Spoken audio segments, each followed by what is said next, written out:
মামার বাড়ি মধুরহারি, এটা কিন্তু আমরা সবাই জানি। আসলে এটা কিন্তু ওই মামার বাড়ি না, আর এখানে কিন্তু মধুরহারিও নাই।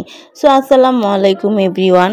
গ্রামের ভেতর এত সুন্দর একটা রেস্টুরেন্ট, এটা কিন্তু ভাবাই যায় না। আর ঢোকার সাথে সাথে ভিউটা দেখে মনে হয় আমরা যেন সাজেক চলে আসছি। শুধু কি সাজেকের ফিল নিলেই হবে? গ্রামে আসবেন আর গ্রামের ফিল নেবেন না, সেটা কি হয়? তো গ্রাম্য গ্রাম্য বোঝানোর জন্য এখানে কিন্তু সেরকমও কিছু রয়েছে।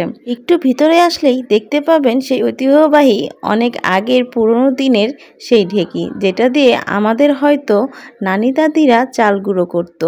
এখনকার এই ডিজিটাল সময়ে এটা নেই বললেই চলে।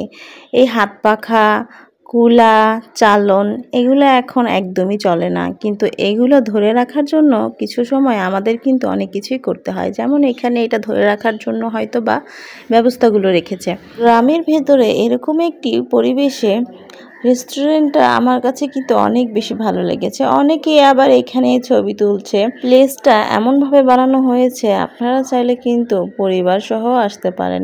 শুধু যে গার্লফ্রেন্ড বয়ফ্রেন্ড হাজব্যান্ড ওয়াইফ এখানে আসবেন সেটা কিন্তু না, আপনারা চাইলে আপনাদের পরিবারের সবাইকে নিয়ে এখানে আসতে পারেন এবং কি উপভোগ করতে পারেন এত সুন্দর একটি জায়গা। আর সেই জায়গাটা কোথায় সেটা জানতে হলে তো অবশ্যই আমাকে কমেন্ট করতে হবে। তো আমার তো এই প্লেসটা অনেক বেশি ভালো লেগেছিল, আর যখন এই উপরে দোতলায় উঠছিলাম তখন অনেক বেশি ভালো লেগেছিল। আসলে আমরা গ্রামের মধ্যে থেকে গ্রামকে অনেক বেশি অবহেলা করি। আমরা বুঝতে চাই না যে আমাদের গ্রামের মধ্যেও এমন কিছু সৌন্দর্য আছে যেটা আমাদের চোখে পড়ে না।